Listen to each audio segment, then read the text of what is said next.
APR Group, 2 and 3 BHK premium apartments at Patancheru. Comfortable pricing, GHMC and RERA approved.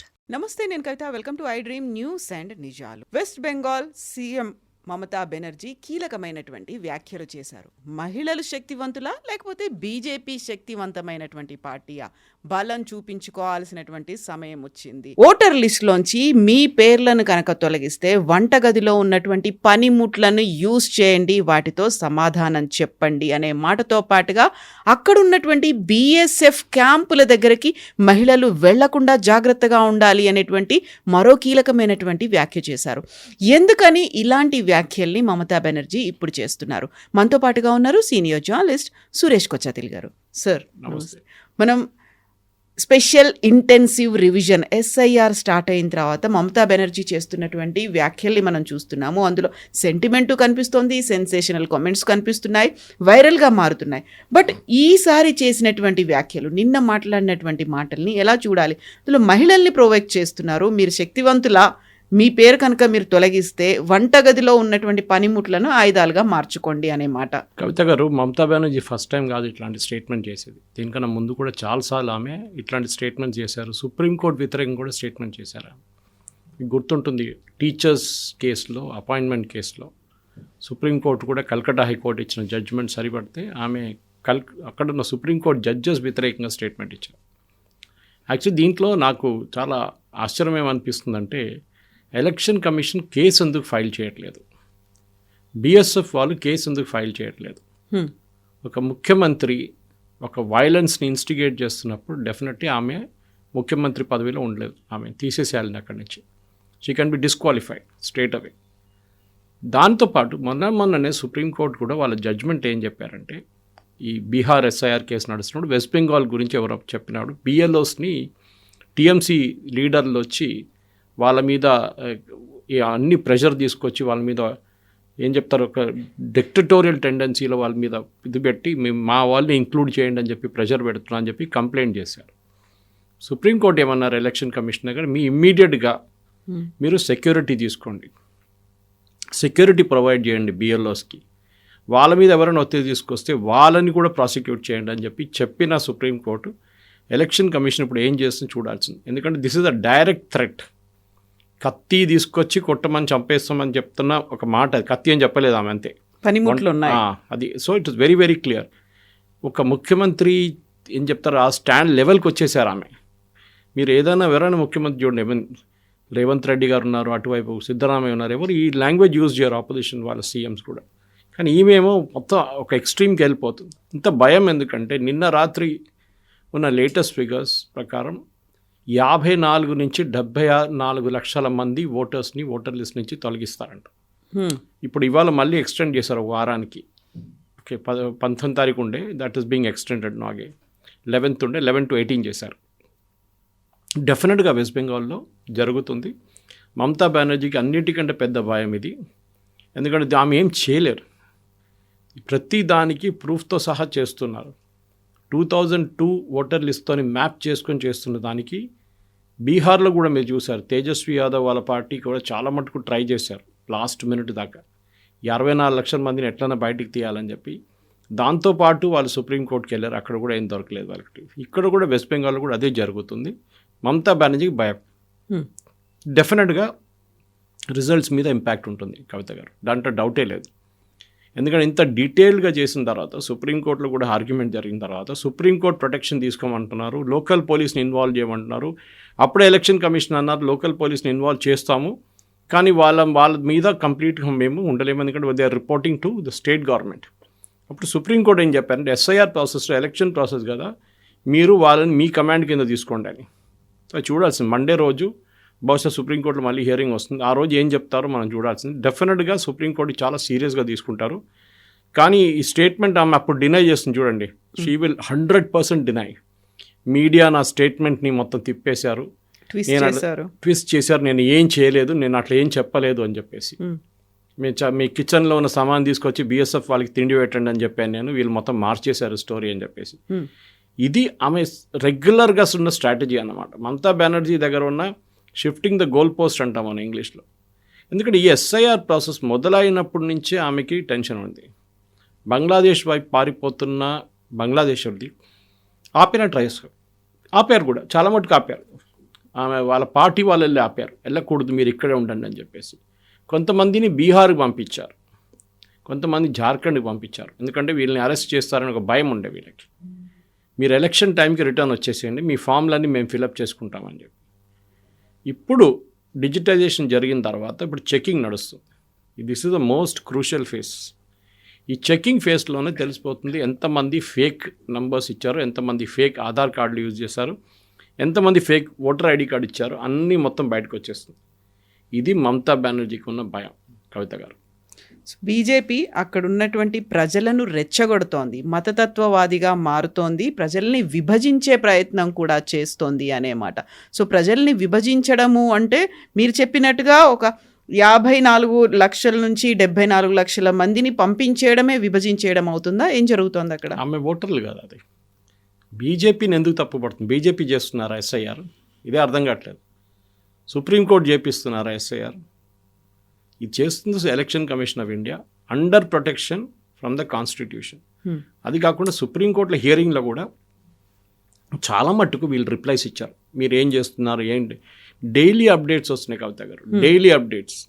దాని నుంచి కూడా చాలా క్లియర్గా తెలిసిపోతుంది. కొన్ని కాన్స్టిట్యున్సీలో మీకు చెప్పుంటాను దీనికన్నా ముందు 2622 కాన్స్టిట్యున్సీలో బూత్లో 2622 బూతుల్లో ఒక్క మనిషి కూడా చనిపోలేదంట 2002 నుంచి ఇప్పుడు దాకా. అప్పుడు 80 సంవత్సరాలు ఉన్న మనిషి ఇప్పుడు గిన్నిస్ బుక్ ఆఫ్ వరల్డ్ రికార్డ్స్లో వచ్చేస్తారని. ఇది అక్కడున్న ఫ్రాడ్. కరోనా కాలంలో కూడా ఎవరు చనిపోలేదా అనేటువంటి కామెంట్లు కూడా వస్తున్నాయి. అది కాకుండా ఒక్కరు కూడా అక్కడి నుంచి మైగ్రేట్ చేయలేదంట. మ్యాక్సిమం మైగ్రేషన్ ఈ దేశంలో నడుస్తుంది వెస్ట్ బెంగాల్ నుంచి. ఎందుకంటే అక్కడ ఇండస్ట్రీస్ లేదు, ఉన్న ఇండస్ట్రీస్ అన్నీ బంద్ అయిపోయినాయి కంప్లీట్గా. ఫస్ట్ లెఫ్ట్ ఫ్రంట్ వాళ్ళు మొత్తం ధ్వంసం చేశారు అక్కడ ఎకానమీని. మమతా బెనర్జీ వచ్చిన తర్వాత ఫస్ట్ టాటాని అక్కడి నుంచి తరిమి కొట్టారు. దాని తర్వాత ఏ ఇండస్ట్రీ అక్కడ ఉండట్లేదు. ఒక టైంలో కల్కట్టా క్యాపిటల్ ఉండే ఇండియాది, అది కాకుండా ఇండస్ట్రీస్, మేజర్ ఇండస్ట్రీస్ అన్నీ అక్కడ ఉండే. Dunlop, CEAT, jute based industries, ఐటీసీది మేజర్ ఇండస్ట్రీస్ అక్కడే ఉండే. ఇప్పుడు ఆఫీసు, రిజిస్టర్డ్ ఆఫీస్ ఒకటే ఉంది అనుకుంటే అక్కడ. ఎన్ని కంపెనీలు బంద్ అయిపోయిన పెద్ద లిస్ట్ ఉంది, మన వాట్సాప్లో చూశాను నేను.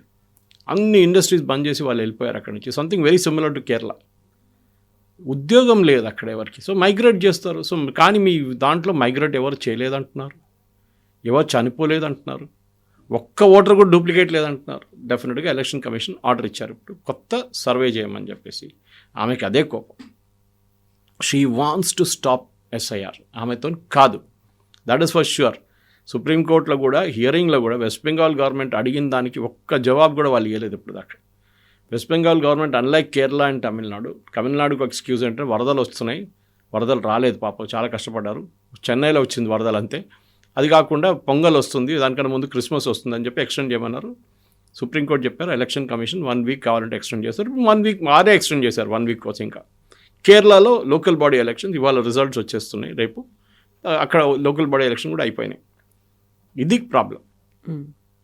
మమతా బెనర్జీకి ఎక్స్క్యూజ్ లేదు. ఎందుకు ఆపాలని చెప్పండి. ఇప్పుడు డెరిక్ ఓబ్రైన్ వాళ్ళ పార్టీ ఎంపీ మొన్న పార్లమెంట్లో మాట్లాడితే ఏమన్నారంటే, మాకు ఎస్ఐఆర్ వ్యతిరేకంగా కాదు మేము, కానీ ఇంత ఫాస్ట్ స్పీడ్లో ఎందుకు చేస్తున్నారు. మొన్న former chief election commissioner Gopal Swami గారు ఒక ఇంటర్వ్యూ ఇచ్చారు. I think it was to NDTV. ఆయన ఏమన్నారంటే, ఆయన దగ్గర అడిగారు మీరు ఈ డెడ్ లైన్ ఎందుకు ఇస్తున్నారు ఇట్లా చిన్న. ఆయన అన్నారు, నేను అంత 40-50 సంవత్సరాలు నేను బ్యూరోక్రసీలో పనిచేశాను. I don't remember the number of years. అక్కడ బ్యూరోక్రసీకి ఒక డెడ్ లైన్ ఇచ్చి ఒక సంవత్సరం తర్వాత చేయండి అంటే వాళ్ళు ఆ సంవత్సరం కన్నా 10 రోజుల ముందు దిగుతారు. That is the culture in bureaucracy. You have to give a short dead line, దాని తర్వాత మీరు ఎక్స్టెండ్ చేసుకోవచ్చు. ఈ గివ్ ఎ బ్యూటిఫుల్ ఎగ్జాంపుల్. ఆయన దగ్గర చాలా క్వశ్చన్స్ అడిగారు. ఇన్ఫ్యాక్ట్ ఈవీఎం అనేది, ఈవీఎం కెనాట్ బి ట్యాంపర్డ్. ఎన్నోసార్లు ఛాన్స్ ఇచ్చాం వీళ్ళకి, ఈవీఎంలో వచ్చి చెక్ చేసుకోండి చూడండి ఏముంది దాంట్లో. చేయలేదు. మొన్న కూడా రాహుల్ గాంధీ మళ్ళీ అదే పాట పాడుతున్నాడు ఈవీఎంల గురించి. ఇంకేమన్నారు, 265 మంది ప్లాట్ నెంబర్ 265 హర్యానాలో ఒక కాన్స్టిట్యున్సీలో 501 మంది ఉంటున్నారు చెప్పారు. I explain that day. I explain it here or ఇంకో ఛానల్ చెప్పాను, గుర్తులేదు నాకు. అది ఒక 1 acre ప్లాట్ ఉండే, యాన్సిస్ట్రల్ ప్లాట్. సో వాళ్ళ నాన్నగారు వాళ్ళ బ్రదర్స్ 4 డివైడ్ చేసుకున్నారు. ఫస్ట్ గ్రేట్ గ్రాండ్ ఫాదర్కి వచ్చినప్పుడు వాళ్ళు మళ్ళీ 16 మందిగా డివైడ్ అయిపోయారు. మళ్ళీ పిల్లలు వచ్చినప్పుడు మళ్ళీ డివైడ్ అయిపోయారు. మళ్ళీ పెళ్లి చేసుకొచ్చిన వాళ్ళు వాళ్ళ ఫ్యామిలీని అందరికి ఒకటే అడ్రస్ 265. ఎందుకంటే that is their own property. Rahul Gandhi గారు ఏమంటున్నారు, 501 మంది ఉన్నారు, మా అమిత్ షా గారు ఏం చెప్పట్లేదు. అమిత్ షా గారు నా ప్రెస్ కాన్ఫరెన్స్ గురించి మాట్లాడాలంటున్నారు. మమతా బెనర్జీ, రాహుల్ గాంధీ, అఖిలేష్ యాదవ్, తేజస్వి యాదవ్, స్టాలిన్, సిద్ధరామయ్య వీళ్ళు and Revanth Reddy also to certain extent, వీళ్ళందరికీ ప్రాబ్లం ఏంటంటే, ఒకటి వాళ్ళు గెలిచినప్పుడు ప్రాబ్లం లేదు, కానీ వాళ్ళు ఓడిపోతున్నప్పుడు ప్రాబ్లం ఉంది. ఇప్పుడు తెలంగాణలో లోకల్ బాడీ ఎలక్షన్ జరిగింది, గెలిచారా? మా సర్పంచులంతా మా వాళ్ళే గెలిచారంటున్నారు. పార్టీ సింబల్తో ఎలక్షన్ జరగలేదు. మళ్ళీ మీరు ఎట్లా డిసైడ్ చేస్తున్నారని, వాళ్ళు మీ వైపు ఉన్నారని వాళ్ళకి మీరు ఏమైనా బీఫామ్ ఇచ్చారా? ఇది అడగాల్సింది. So just for the sake of it, మేము గెలిచాం ఎలక్షన్, ఓకే మీరు గెలిచారు తీసుకోండి, ఏం చేస్తారు ఇప్పుడు? దాని తర్వాత సర్పంచ్కి డబ్బులు ఇవ్వాల్సింది సెంట్రల్ గవర్నమెంట్ నుంచి రావాలి ఫండ్స్, అది ఎవరు ఇస్తారు? సో ఫస్ట్ వీళ్ళని ఫామ్ చేసి వీళ్ళు సర్పంచ్లు, వీళ్ళు అది కాకుండా local body election, MPTC, ZPT అన్నీ వచ్చిన తర్వాత డబ్బులు వస్తాయి మీకు. Mamata Banerjee problem is principally rooted because west బెంగాల్లో ఆల్మోస్ట్ 1 కోటి మంది ఎక్స్ట్రా ఉన్నారు ఓటర్స్. మీరు ముర్షిదాబాద్, మాల్డా, 24 పర్గనాస్లో చూస్తే అక్కడ ఉన్న పాపులేషన్ కన్నా ఎక్కువ ఆధార్ కార్డులు ఇష్యూ చేశారు. అక్కడున్న పాపులేషన్ కన్నా ఎక్కువ 60 లక్షల మందికి ఓటర్ ఐడి కార్డు ఇష్యూ చేశారు. స్టేట్ గవర్నమెంటే చెప్తున్నారు మా పాపులేషన్ ఇంత అని చెప్పి, కానీ దానికన్నా 40%, 50% ఎక్స్ట్రా మందికి ఆధార్ కార్డులు, ఓటర్ కార్డు ఇచ్చారు. ఎట్లా వచ్చిందండి? This needs an enquiry. దీనికే ఒక జ్యుడిషియల్ ఎంక్వైరీ కాకుండా అట్లీస్ట్ సిబిఐ ఎంక్వైరీ పెట్టాలి. ఈ Aadhaar card misuse is the first step. ఎవరు ఇష్యూ చేస్తున్నారు? కేరళలో పెరుంబావూర్ అని చెప్పి ఒక టౌన్ ఉంది కవిత గారు. మ్యాక్సిమం బెంగాలీస్ అక్కడ వచ్చి ఉంటారు. వాళ్ళు అక్కడ వచ్చే లోకల్ పనులు, కూలి పనులు చేస్తారు, కన్స్ట్రక్షన్ సెక్టర్లో ఉన్నారు. వాళ్ళ దగ్గర ఒక రైడ్ జరిగింది 2 సంవత్సరాల ముందు. చాలామందిని పట్టుకున్నారు విత్ ఆధార్ కార్డ్స్. చూస్తే మొత్తం ఫేక్. ఎక్కడ తయారు చేశారని ఆయన అంటే వెస్ట్ బెంగాల్లో 2 ప్లేసులు చెప్పారు. అక్కడ రైడ్ చేశారు కేరళ పోలీసు. రైడ్ చేస్తే ఇంకా 2-3 దొరికారు. 50 రూపాయలు, 100 రూపాయలకి ఆధార్ కార్డ్ తయారు చేసి ఇస్తున్నారు, fake Aadhaar cards. That number is not valid, కానీ చూస్తే మీకు మొత్తం ఒరిజినల్ లాగా అనిపిస్తుంది అది. దాంతో సిమ్ కార్డు తీసుకుంటాడు వెళ్ళి. ఆ సిమ్ కార్డ్ వెరిఫికేషన్ చేయట్లేదు కరెక్ట్గా. దాంతో రేషన్ కార్డు తీసుకుంటాడు, అది కూడా లోకల్ లీడర్స్, టీఎంసీ లీడర్స్ చేసిస్తున్నారు. దీని అందరినీ డెఫినెట్గా ఒక ఎలక్షన్ కమిషన్ కూడా చాలా స్ట్రిక్ట్ ఉండాలి. ఎందుకంటే లీనియన్సీ చాలా ఇస్తున్నారు మమతా బెనర్జీకి. ఆమెని డెఫినెట్గా you have to hold or accountable. మీరు ఒక chief minister of a state, మీరు బిఎస్ఎఫ్ మీద దాడి చేయమంటున్నారు, మీరు ఎలక్షన్ ఆఫీషియల్స్ మీద దాడి చేయమంటున్నారు. You have no right to continue as chief minister. ఇది నేను చెప్పాలనుకుంటున్నాను. కోల్కతాలో ఈ మధ్యలోనే ఒక సామూహికంగా భగవద్గీత పారాయణం అనేది జరిగింది. అలా ఎలా చేస్తారు? భగవద్గీతని, కృష్ణుని కూడా రోడ్ల మీదకి లాగుతున్నారు. అలా మాట్లాడాల్సినటువంటి అవసరం ఏముంది? అలా బయట దాని గురించి చర్చలు ఎందుకు జరుగుతున్నాయి అనే మాట. అది వాళ్ళకి చాలా భయం వేస్తుంది. యాక్చువల్లీ వాళ్ళు ఇంతమంది వస్తారనుకోలేదు. వాళ్ళు 5 లక్షల మంది గీతా పారాయణకి ఎందుకు వస్తారు? అది కూడా కల్కటా లాంటి ప్లేస్లో, వేర్ కమ్యూనిస్ట్ ఒక టైంలో, ఇప్పుడు టీఎంసీ లాంటి వాళ్ళు, ఏథిస్ట్ ఉంటున్న వాళ్ళు, భగవంతుడు లేదని చెప్పే మనుషులు గీతా పారాయణకి ఎట్లా వచ్చారు? వాళ్ళ మీద ఏం చేశారంటే ఒక 2 కేసులు బనాయించారు వీళ్ళు. ఎవరో ముస్లిం వెండర్స్ ఇద్దరు చికెన్ ప్యాటీస్ అమ్ముతున్నారు, పఫ్లు ఉంటాయి చూడండి, అది అమ్ముతున్నారని చెప్పి వాళ్ళని కొట్టారంట. దాంట్లో 4గురిని అరెస్ట్ చేశారు. ఆలోచించండి, వాళ్ళ మీద కోపం ఉన్నది. మా స్వామిలంతా స్టేజ్ మీద కూర్చొని వాళ్ళ మీద చేయలేకపోయింది ఆమె. ఎవరో లీడర్స్ని పట్టుకొని వీళ్ళు చేపించారు, వీళ్ళు కొట్టారు, ప్యాటీస్ అమ్ముతున్నారని కొట్టారు.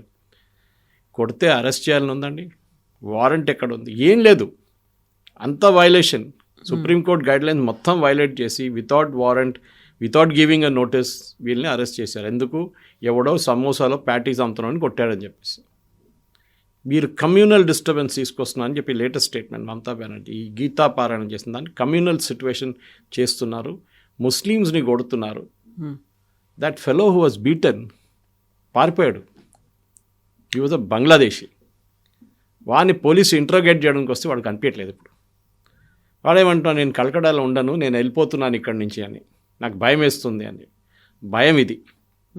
వాడి దగ్గర ఆధార్ కార్డు అడిగినప్పుడు వాడి దగ్గర ఆధార్ కార్డు లేకుండే వీళ్ళు కొట్టినప్పుడు. దానికోసం జరిగింది గొడవ అంతా. చికెన్ ప్యాటీస్తో కాదు గొడవ, దానికోసం. దాని తర్వాత వాడిని అరెస్ట్ చేసినప్పుడు, వీళ్ళని అరెస్ట్ చేసినప్పుడు ఎఫ్ఐఆర్ కోసం వాళ్ళ ఆధార్ కార్డు నెంబర్ అడిగితే వాడి దగ్గర ఆధార్ కార్డు లేదు. నెక్స్ట్ డే పారిపోయాడు.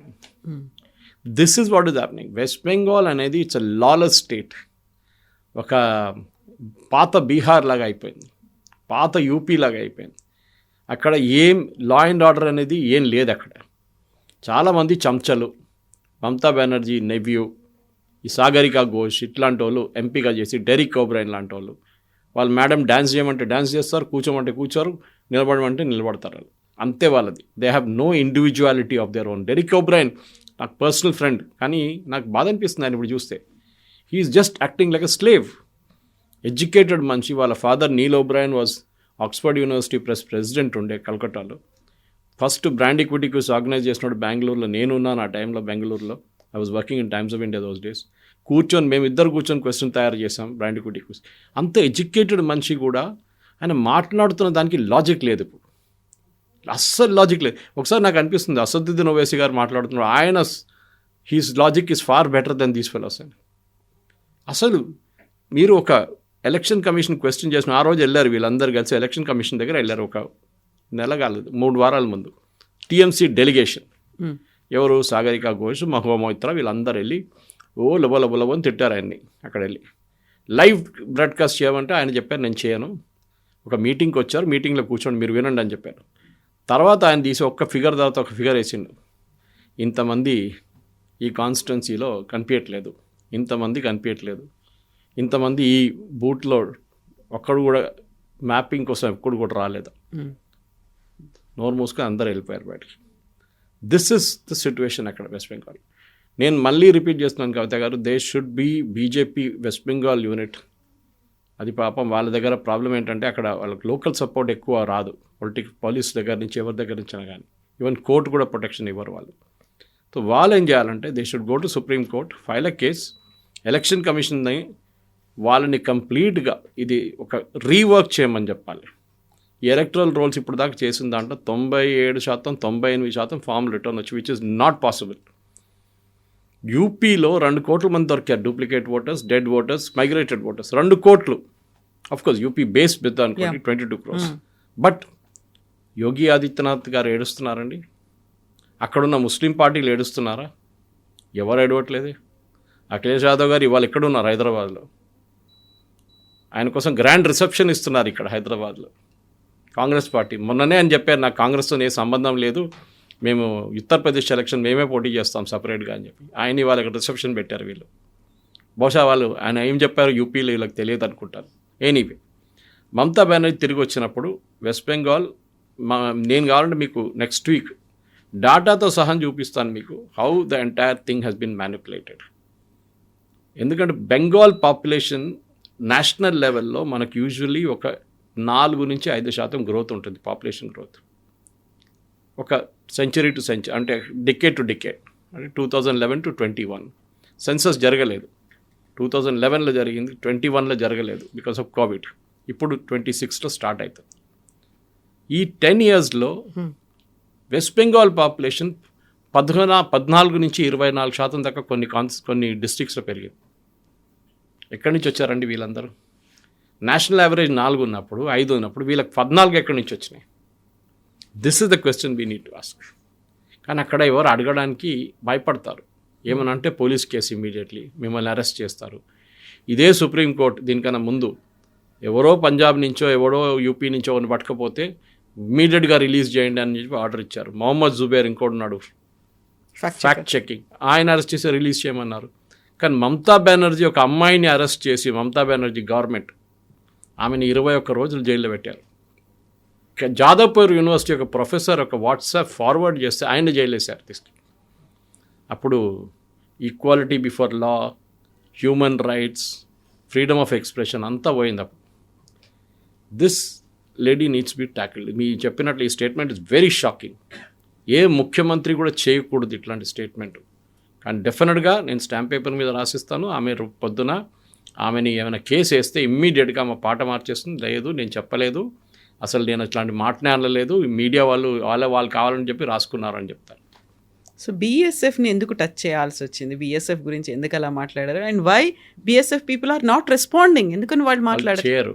వాళ్ళు చేయరు because they have a paramilitary force. అది వాళ్ళకు ఒక డిసిప్లిన్ ఉంటుంది. వాళ్ళ డైరెక్టర్ జనరల్ రెస్పాండ్ అవుతారు, లోకల్ లెవెల్లో చేయకూడదు. మొన్న పార్లమెంట్లో మాట్లాడుతూ అమిత్ షా గారు ఒక స్టేట్మెంట్ ఇచ్చారు. మ్యాక్సిమం ఫెన్సింగ్ బంగ్లాదేశ్ వైపు ఉన్న స్టేట్స్ నుంచి, నార్త్ ఈస్టర్న్ స్టేట్స్ అంతా అయిపోయింది. వెస్ట్ బెంగాల్లో 580 కిలోమీటర్లు ఇంకా ఫెన్సింగ్ చేయలేదు. ఎందుకు? ల్యాండ్ ఇవ్వట్లేదు. Mamata Banerjee is not giving land for constructing fences. ఆమె అంటుంది ఎందుకు వద్దు, అది ఓపెన్ పెట్టండి, ఎందుకంటే అక్కడి నుంచి ఎక్కడికి రావచ్చు, ఇక్కడి నుంచి అక్కడికి వెళ్ళొచ్చు. బెనడ్రిల్ సిరప్ ముందు స్మగ్లింగ్ చేస్తుండే, ఆవులు స్మగ్లింగ్ చేస్తారు, తెలంగాణ ఆంధ్ర నుంచి తీసుకెళ్తారు అక్కడ దాకా. దిస్ అమిత్ షా గారు మన పార్లమెంట్లో చెప్పారు. ఇది అక్కడ చేస్తున్న బెంగాల్లో ఆమె పెద్ద పెద్ద మాటలు అంటుంది. బీఎస్ఎఫ్ వాళ్ళు ఎందుకు అడ్డుకుంటలేరు, వాళ్ళు ఎట్లా లోపలికి వస్తున్నారు, మీదే తప్పు కదంటే, మీ ఫెన్సింగ్ వేయడానికి మీరు 500 కిలోమీటర్లు ఇంకా మాకు ల్యాండ్ ఇవ్వట్లేదు. మీకు గుర్తుంటుంది కవిత గారు, మొన్న ఒక సంవత్సరం ముందు అనుకుంటాను, బీఎస్ఎఫ్కి ఒక ఎక్స్ట్రా అథారిటీ ఇచ్చారు పంజాబ్ వైపు, వెస్ట్ బెంగాల్ వైపు. ఏంటంటే వాళ్ళు 80 కిలోమీటర్స్ దాకా ఇన్వెస్టిగేట్ చేయొచ్చు వాళ్ళ ఏరియా ఆఫ్ అది క్రాస్ అథారిటీ. ఎందుకంటే ఒక డ్రగ్స్ పట్టుకున్నాం అనుకోండి బార్డర్లో, ఆ డ్రగ్స్ పట్టుకున్నాడు, వాళ్ళు పట్టుకొని వాళ్ళు ఫ్రెండ్ ఎవడో ఇంకో ప్లేస్లో ఉంటాడు, అక్కడ వాళ్ళు లోకల్ పోలీస్కి ఇస్తే వాళ్ళు ఇన్వెస్టిగేట్ చేయరు. సో బీఎస్ఎఫ్కి అథారిటీ సార్ 80 కిలోమీటర్ దూరం దాకా మీరు వెళ్ళి ఇన్వెస్టిగేట్ చేసి వాళ్ళని పట్టుకురావచ్చు. ఏదైనా కానివ్వండి, it can be human smuggling, cattle smuggling, Benadryl syrup దొంగతనం చేయడం, క్రాస్ బార్డర్ తీసుకెళ్ళదు, అన్నీ ఉండొచ్చు. అన్నిటికీ మీరు ఇన్వెస్టిగేట్, ఇమ్మీడియట్గా అబ్జెక్షన్. అటువైపు పంజాబ్ నుంచి ఏ అబ్జెక్షన్ రాలేదే, పంజాబ్ గవర్నమెంట్ అబ్జెక్ట్ చేయలేదు, వీమే అబ్జెక్ట్ చేస్తుంది. ఇప్పుడు కాదు, first time, first time she is blaming BSF. చాలా టైంలో కూడా బీఎస్ఎఫ్ బ్లేమ్ చేసింది ఆమె. బీఎస్ఎఫ్ వాళ్ళు మహిళల్ని రేప్ చేశారని చెప్పి ఒక కేసు పెట్టారు. Finally that case was dismissed. ఈమె ప్రెషర్ కావాలని ప్రెషర్ పెడుతుంది. కరెక్ట్, బీఎస్ఎఫ్ కూడా హిందీలు అంటారు దూద్ మే దులేవి అని అంటే అంత ఇన్నసెంట్ ఏం కాదు వాళ్ళు. దీనికన్నా ముందు 2014 కన్నా ముందు వాళ్ళు దేవర్ టోటలీ కరప్ట్. ఈవెన్ 2015-16 కూడా కరప్ట్ ఉన్నారు వాళ్ళు. అమిత్ షా గారు ఫైనలీ కంట్రోల్ తీసుకొచ్చేదాకా డబ్బులు తీసుకొని మనుషుల్ని అక్కడి నుంచి ఇక్కడికి పంపించే కేసు ఉండేవాళ్ళది. ఇప్పుడు అందులో కూడా చాలా వరకు నార్త్ ఈస్ట్లో మనం గతంలో చూసాము, ఒక లేడీ అంటే చాలా వరకు కూడా తను ప్రొటెస్ట్ చేస్తూ ఉండింది కదా. కరెక్ట్, అందరు చేస్తారు. ఎందుకంటే సెక్యూరిటీ ఫోర్సెస్ మీద మీకు ప్రెషర్ పెట్టాలంటే ఫస్ట్ అలిగేషన్ రేప్ అలిగేషన్ పెట్టండి. ఎగ్జాక్ట్లీ, వాళ్ళు ఇమ్మీడియట్ డిఫెన్సివ్లో వెళ్ళిపోతారు. ఎందుకంటే అందరికీ వాళ్ళ ఆనర్ చాలా ఇంపార్టెంట్. రేపు ఈ కేసు క్లోజ్ అయ్యేదాకా వాళ్ళని సస్పెన్షన్లో పెడతారో, లేకుంటే ట్రాన్స్ఫర్లో పెడతారో, లేకుంటే లూప్ లైన్ పోస్ట్ పెడతారో, లేకుంటే డెస్క్ జాబ్ ఇస్తారో తెలియదు. సో అలిగేషన్ పెట్టంగానే వీళ్ళందరూ డిఫెన్సివ్లో వెళ్ళిపోతారు. రేపు మహిళలు వచ్చి ప్రొటెస్ట్ చేసి, మీకు గుర్తుంది కాశ్మీర్లో కవిత గారు ఎన్కౌంటర్ జరుగుతున్నప్పుడు ఒక అర్బన్ ఏరియాలో ఒక హౌస్ని ఒక టెర్రరిస్ట్ ఉన్న ఇల్లు సరౌండ్ చేసుకున్నప్పుడు సెక్యూరిటీ ఫోర్సెస్ మహిళలు వచ్చి పిల్లలతో సహా వచ్చి అక్కడ సెక్యూరిటీ ఫోర్సెస్ని సరౌండ్ చేస్తారు, మీరు ముందుకు వెళ్ళకూడదు అని చెప్పి. అవును, మహిళల్ని వాడుకుంటున్నారు అక్కడ. ఎందుకంటే వీళ్ళు షూట్ చేస్తే then that becomes a big law and order issue. ఇదే స్ట్రాటజీ మమతా బెనర్జీ యూజ్ చేస్తుంది. అండ్ డెఫినెట్గా వెస్ట్ బెంగాల్లో ఇప్పుడు దాకా జరిగిన ఇన్సిడెంట్స్ని ఎంక్వైరీ చేయాల్సింది. మమతా బెనర్జీ అండర్లో ఫార్మ్స్ ఇచ్చిన వాళ్ళని కూడా కంప్లీట్గా ఇంకోసారి రీఎవాల్యుయేట్ చేయాల్సి వస్తుంది. Original forms cannot be accepted. 2002 నుంచి వచ్చిన ప్రాజెనీ మ్యాపింగ్ చేయాల్సింది. ప్రాజెనీ మ్యాపింగ్ అంటే మీకు తెలిసి ఉంటుంది, మీ నాన్నగారు అమ్మగారు ఉంటే, కొడుకు ఇక్కడ కూతురు ఉంటే ప్రాజెనీ మ్యాపింగ్ చేస్తారు వాళ్ళు. 22 సంవత్సరాల తర్వాత మీరు ఓటింగ్ ఏజ్కి వచ్చారా లేదా, లేకుంటే మీ 25-26 సంవత్సరాలు you can link your self. వేరే బోర్డ్స్ ఎక్కడ ఉన్నాయి, ఇదన్నీ ఉంటుంది. కానీ డెఫినెట్లీ మమతా బెనర్జీ అది కూడా అంగీకరించదు. కాదు, ఇప్పుడు చూడండి లిస్టు 18th అంటున్నారు, కానీ ఫైనల్ లిస్ట్ ఫిబ్రవరిలో వస్తుంది. కానీ 18 తర్వాత 22-23 తారీఖు ఇప్పుడు హియరింగ్ పిలిచారు. Almost as I can read it out, 34 lakh people have been called. Nearly 4% of state resources of this voters have been called for verification. Hearing 30 లక్షల మందిని హియరింగ్కి పిలిచారు. ఇది కాకుండా చనిపోయిన వాళ్ళు ఉన్నారు, ఇది కాకుండా డూప్లికేట్ ఓటర్స్ ఉన్నారు, ఇది కాకుండా మైగ్రేటెడ్ ఓటర్స్ ఉన్నారు, అది కాకుండా ఈ 30 లక్షలు ఉన్నారు. This is election commission data as of 12th of December. మీరు ఆలోచించండి, ఈ ఫిగర్ ఉంది. ఇప్పుడు డెఫినెట్గా మమతా బెనర్జీ, ఎందుకంటే చీఫ్ ఎలక్టర్ ఆఫ్ వెస్ట్ బెంగాల్ ఏం చెప్పారంటే లాస్ట్ డేట్ ఆఫ్ ఎన్యూమరేషన్ తర్వాత, విచ్ వాజ్ ఒరిజినల్లీ 11th, మేము ఎక్స్టెండ్ చేయబోతున్నాం 18 దాకా. ఇప్పుడు ఉన్న దాంట్లో 7.6 crore ఓటర్స్ ఉన్నారు వెస్ట్ బెంగాల్లో. దాంట్లో 4%, ఇది 4%. బీహార్ గుర్తుపెట్టుకోండి, 64 లక్షలు. It is coming very close to that figure. ఆ ఫిగర్ వచ్చేదాకా డెఫినెట్గా ఎస్ఐఆర్ ఎక్సర్సైజ్ ఫినిష్ అయ్యేదాకా నా అంచనా ప్రకారం it will be nothing less than 80 lakhs. ఎందుకంటే వీళ్ళు ఏం చేశారు, తమాషా వినండి. ఆఫ్ దిస్ 29 lakh ఓటర్స్, దీంట్లో 34 లక్షల్లో 29.3 లక్షల ఓటర్స్ ఏం చేశారంటే, మీ నాన్నగారు అమ్మగారి పేరు ఉందా 2002లో అంటే వాళ్ళ పేరుతో లింక్ చేసుకున్నారు. 2002లో వాళ్ళ పేరు ఉంది, వాళ్ళ పేరుతో లింక్ చేసుకుని వాళ్ళ అమ్మగారు నాన్నగారు ఎక్కడ కనిపించట్లేదు. అది ఎట్లా చేస్తారండి అంటే, దెన్ గ్రాండ్ పేరెంట్స్ లేరు, ఎవరు కనిపించట్లేదు. సో డెఫినెట్గా ఇక్కడ ఉన్న ఎంక్వైరీ జరగాల్సిందే. How are they doing it? Uncollectable forms ఇంకోటి ఉంది, absent, duplicate and dead, collect చేయలేదు ఫార్మ్స్. అది 24.2 lakhs. Total 58 lakh uncollectable forms.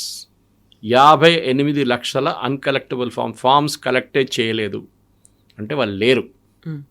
అడ్రస్కి వెళ్తే వాళ్ళ ఇంట్లో ఎవరు లేరు, అడిగితే పక్కన వాళ్ళకి తెలియదు, వీళ్ళు ఎక్కడ పోయా తెలియట్లేదు. వాళ్ళందరూ బంగ్లాదేశ్లో ఉన్నారు. So 58 lakh voters. I'm giving you data from the latest data which is uploaded at 10 o'clock ఇవాళ పొద్దున. సో టోటల్ చూడండి, ఈ 58, ఈ 29 అన్నీ కలిపితే 80 నుంచి 85 లక్షల ఓటర్స్ లిస్ట్లో ఉండరు. ఇదే జరగబోతుంది. Thank you so much Thank you sir. very much. Thank you. And for more videos, Please subscribe to iDream. Please subscribe to iDream. Please subscribe iDream. And please subscribe to iDream. For more videos, subscribe to iDream. please like, share, and subscribe to the channel. Congratulations, iDream. Subscribe to iDream. Subscribe to iDream.